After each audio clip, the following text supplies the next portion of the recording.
tal? Muy buen día. Me da muchísimo gusto saludarles en este nuevo video, en donde vamos a platicar acerca de las formas anticipadas de terminar el proceso penal.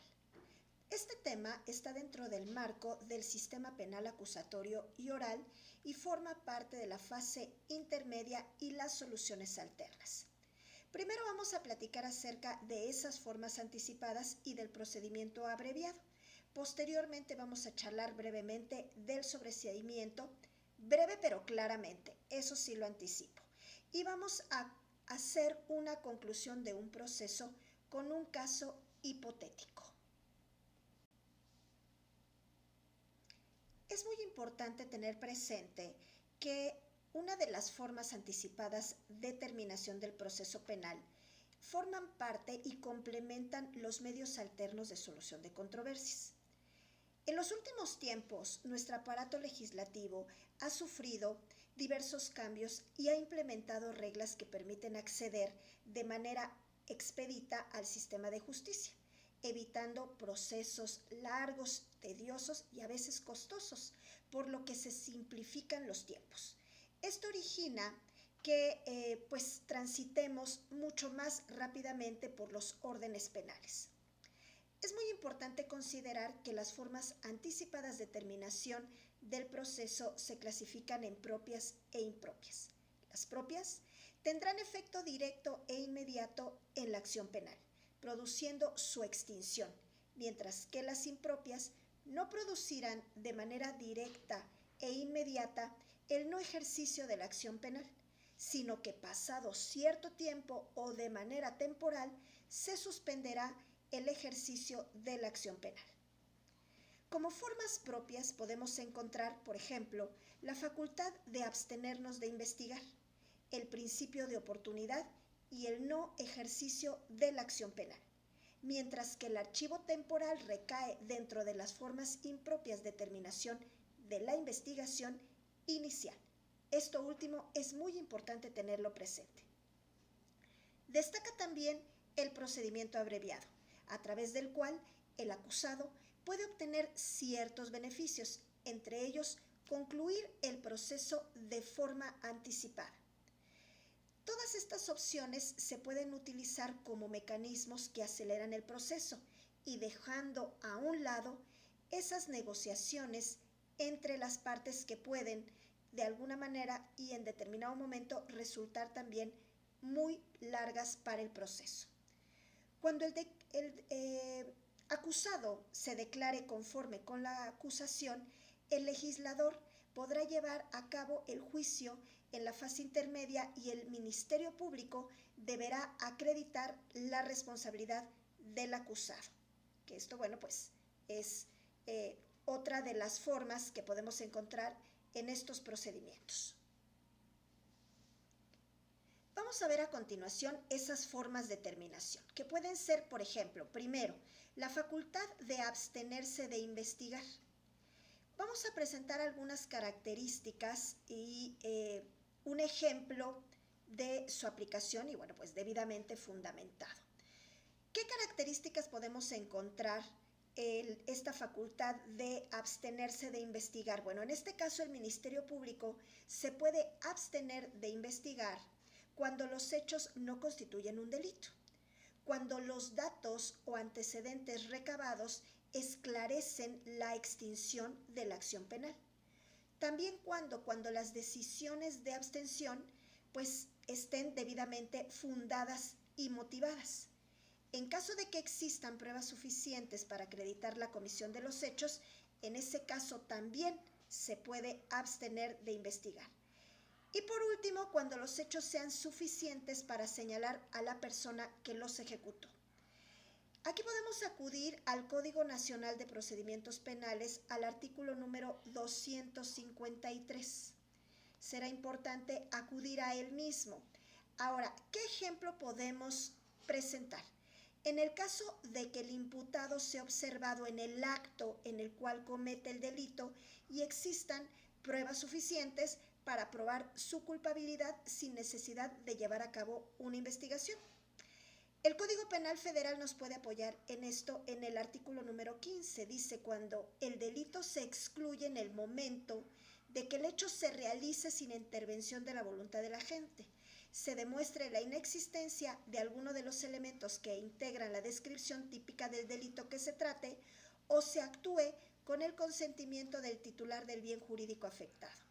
Siempre que se llenen los requisitos, ¿cuáles? Por ejemplo, que el bien jurídico sea disponible, que el titular del bien tenga la capacidad jurídica para disponer libremente del mismo y que el consentimiento sea expreso o tácito sin que medie algún vicio, o bien que el hecho se realice en circunstancias tales que permitan fundadamente presumir que de haberse consultado al titular, éste hubiese otorgado el mismo. Se repela también una agresión real, actual o inminente y sin derecho en protección de bienes jurídicos propios o ajenos, siempre que exista necesidad de defensa.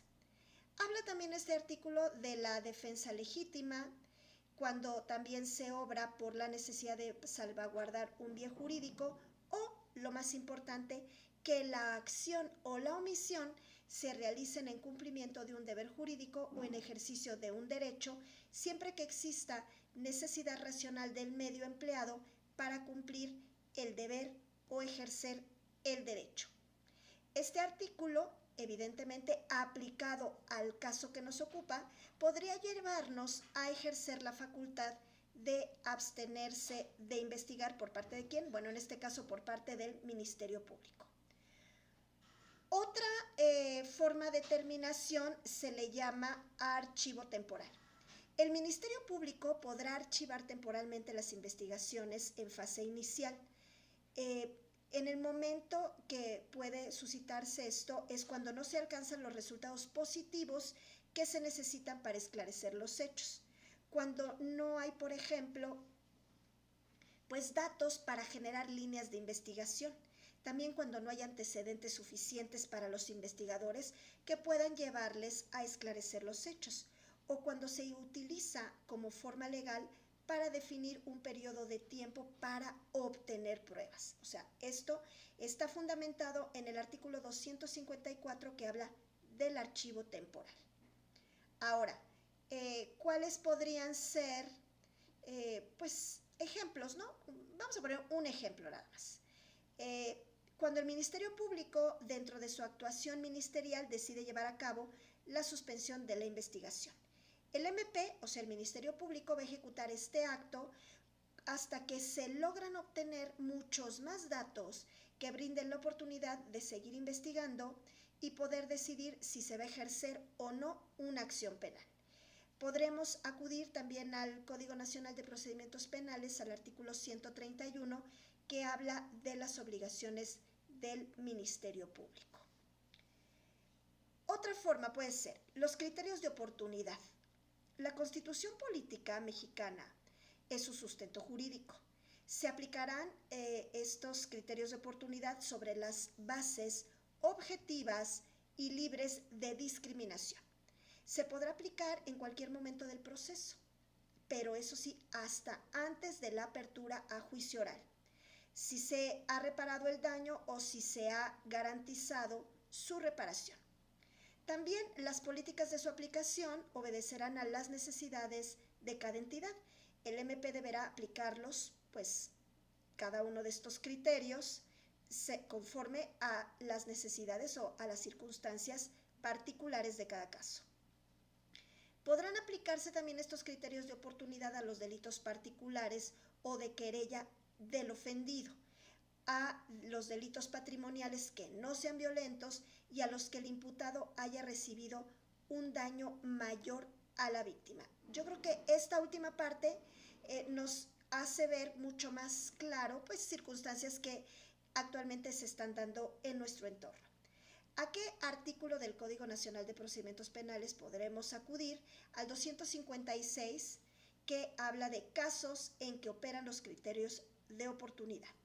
Iniciada la investigación y previo análisis objetivo de los datos que consten en la misma, conforme a las disposiciones normativas de cada procuraduría, el MP podrá abstenerse de ejercer la acción penal con base en la aplicación de criterios de oportunidad, siempre que en su caso se haya reparado o garantizado los daños causados a la víctima u ofendido.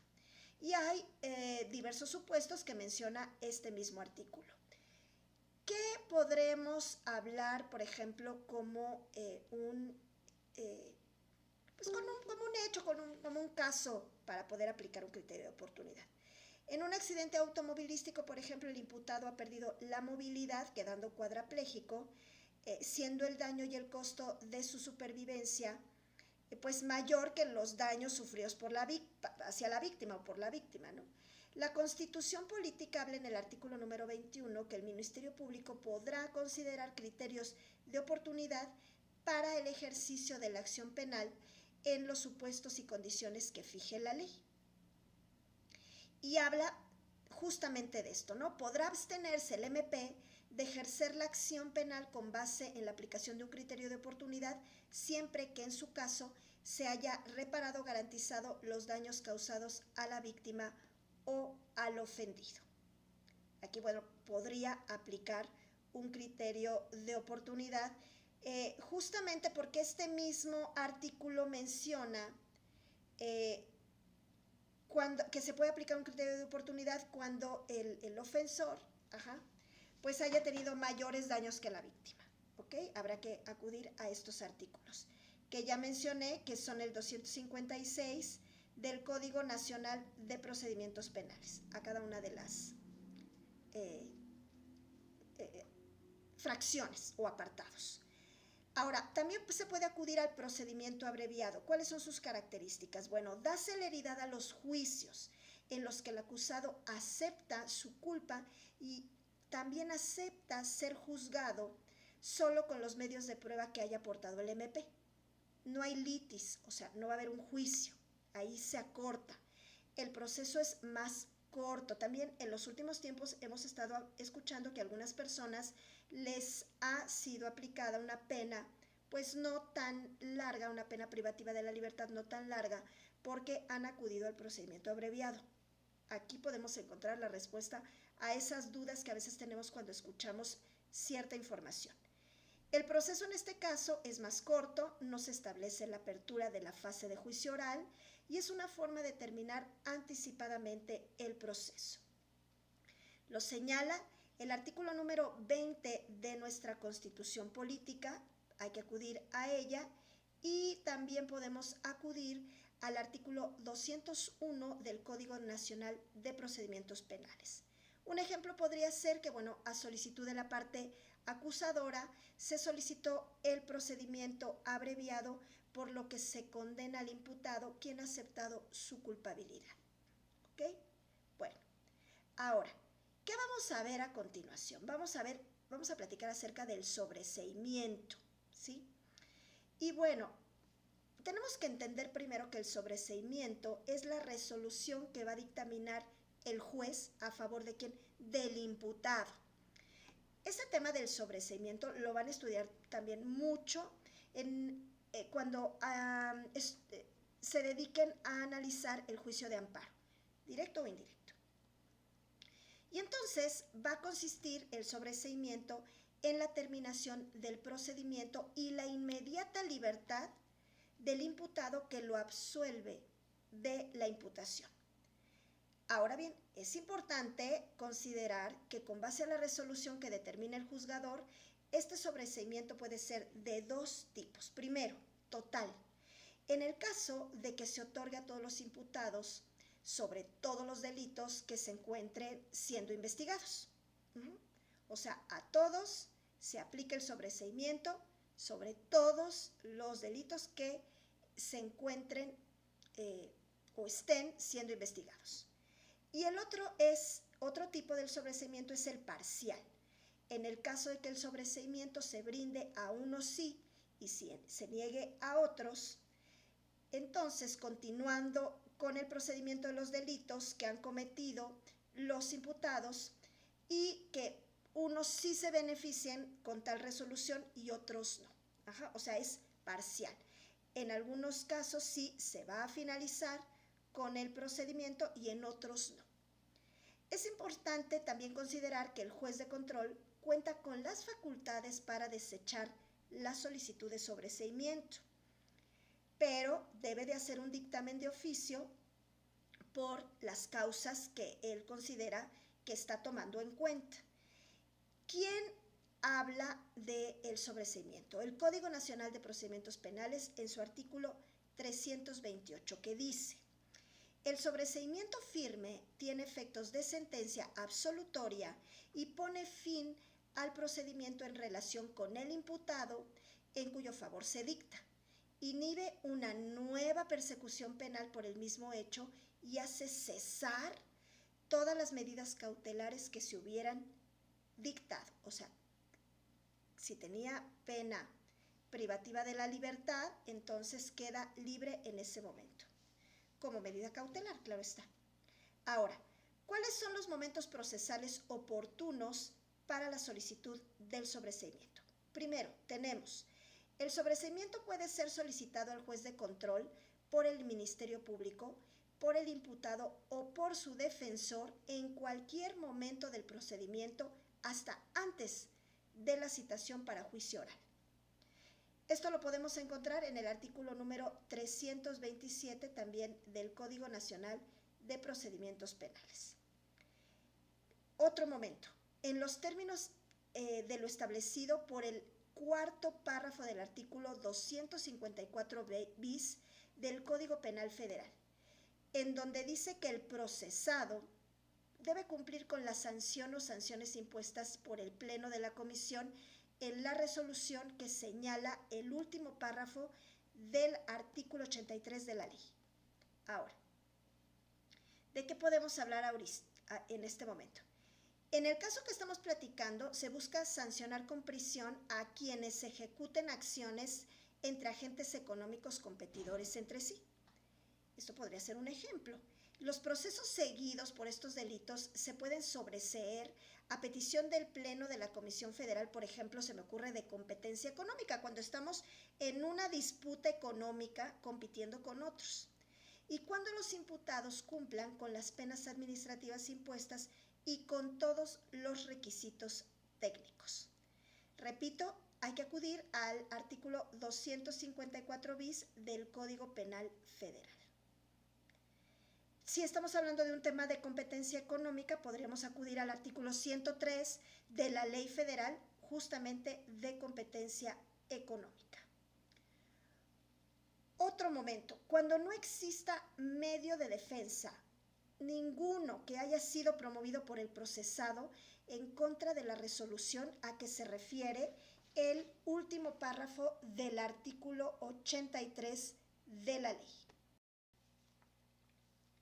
Si queremos mencionar algún ejemplo al respecto, podríamos decir que en caso de que no se realice manifestación alguna respecto a los hechos que se expresan y sobre los cuales se tiene una supuesta responsabilidad, pues puede concluir el desahogo de pruebas, y si no se demuestran las pruebas necesarias o estas se desechan, también esa es otra alternativa, o cuando no se tenga integrado correctamente el expediente por falta de documentales. El artículo 83 de la Ley Federal de Competencia Económica menciona cómo se lleva a cabo el procedimiento en forma de juicio y se tramita conforme a lo que dice la fracción 1, 2, 3, la 4, la 5 y hasta allí. Bueno, otra forma puede ser: el procesado no debe ser reincidente en los términos previstos del quinto párrafo del artículo número 127.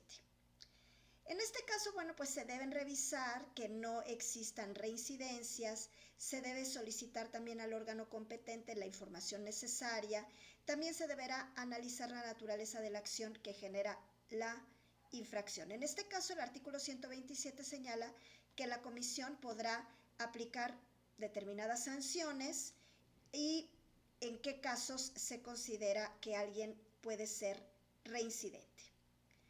Ahora, ¿qué es lo que vimos ahorita? En este breve resumen, se analizó la figura del sobreseimiento, la cual, al ser decretada en alguna causa penal, la representación social va a quedar imposibilitada para dar inicio a un nuevo proceso por el mismo delito. Si el Ministerio Público lo hiciera, se estaría encontrando, pues de alguna manera trastocando el derecho fundamental del imputado, ya que el sobreseimiento impide que se vuelva a investigar el mismo hecho. Por tal motivo, el sobreseimiento debe quedar claro que conduce esta forma de terminación del proceso a una sentencia definitiva y absolutoria, y como resultado el acusado no podrá volver a ser acusado nuevamente por el mismo delito. Luego entonces podemos concluir que el sobreseimiento es una resolución de tipo judicial que determina y da por finalizado el proceso penal y da libertad o exonera al imputado, dándole sentencia definitiva y considerándolo como cosa juzgada, ya que se determina la existencia de una causal que da por concluido el proceso penal. Ahora, vamos a ver a continuación cómo se concluye un proceso. Vamos a poner un ejemplo hipotético. Vamos a ver los nombres de las partes, las conductas que se despliegan por parte de los sujetos activos o el sujeto activo, cuáles son los delitos que se configuran versus el Código Penal Federal, cuáles son los grados de participación de los involucrados, nombres de las víctimas o ofendidos y las circunstancias de modo, tiempo, lugar y ocasión. Bueno, vamos a pensar, por ejemplo, en las partes de un caso. ¿Cuáles puede haber? Bueno, pues puede haber a lo mejor un juez de tribunal de enjuiciamiento, puede estar el imputado, el ofendido, el Ministerio Público Investigador, también el fiscal, que es parte del Ministerio Público, el defensor, el auxiliar de la defensa, puede haber probablemente más defensores, un perito, testigos, 1, 2, 3, 4, los que se requieran. ¿Cuáles son las conductas en un caso hipotético que pueden ser desplegadas por él o los sujetos activos? Podríamos pensar en una conducta de acción inmediata por parte del sujeto activo con un resultado material.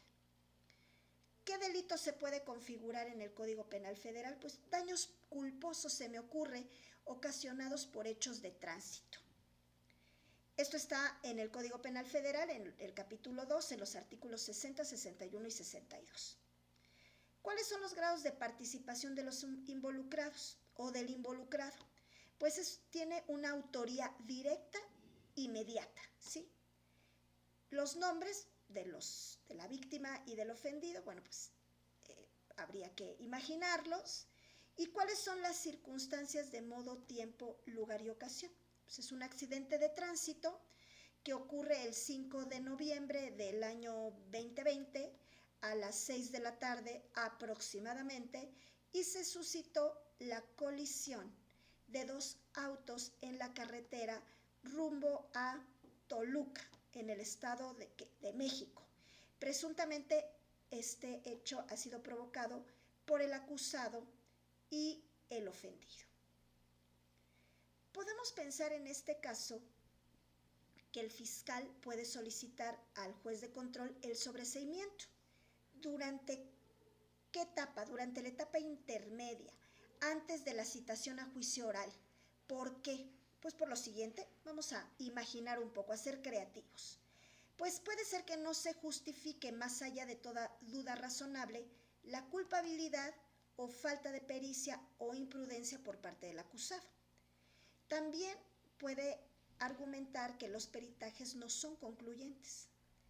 También que no existen testigos presenciales de los hechos y que el Ministerio Público no cuenta con los elementos suficientes para fundar una acusación.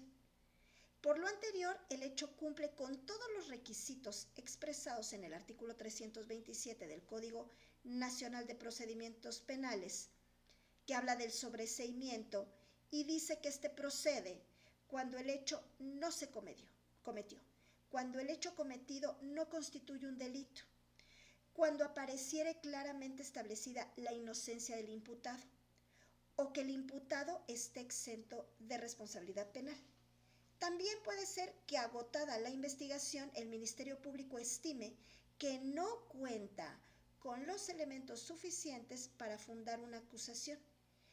Otra opción es que se hubiera extinguido la acción penal por alguno de los motivos establecidos en la ley, o una reforma o ley posterior que derogue el delito por el que se sigue el proceso. También porque el hecho de que se haya tratado, pues haya sido materia de un proceso penal en el que se hubiera dictado sentencia firme respecto del imputado, o sea, con anterioridad. También, ¿qué es lo que puede suceder? Que se muere el imputado, o en los demás casos que la ley disponga. Y bueno, pues vamos a finalizar este video haciendo una breve reflexión al respecto de que hemos logrado identificar todas las desviaciones que pueden presentarse también en la etapa del proceso, o las que sí pueden aplicar, las circunstancias que son aplicables. Y esto puede conllevar, si no estamos pues cumpliendo con la ley, si no estamos tratando de aplicarla correctamente, pues se puede invertir un tiempo innecesario. Nos ha quedado muy claro que la figura del MP es en la actualidad a través de la cual se puede justificar la no continuación con el proceso, ya que éste puede carecer de los elementos necesarios para llevarlo a cabo. Hoy las leyes con las que contamos, con las que pues podemos aplicar, todas esas leyes que hoy podemos aplicar, pues van a lograr que todos podamos acceder a opciones que eviten largos procesos ante los tribunales sin sustentos que los acrediten. Y bueno, pues me ha dado mucho gusto, como siempre, participar con ustedes en este video. Los invito nuevamente a que se suscriban a nuestro canal, a que activen la campanita para que se les notifique toda vez que subamos un nuevo video, que le den like y que compartan. Para este módulo y para todos, y posteriormente cuando ustedes hayan finalizado, tenemos a sus órdenes el compendio de formularios y escritos, con todas las materias que ustedes puedan necesitar, pues para hacerlo de manera más ágil y más rápida. Cualquier información, bueno, contáctenos a través de nuestras redes sociales y con gusto se las brindamos. Y bueno, nos vemos en el próximo video. Hasta pronto. Gracias.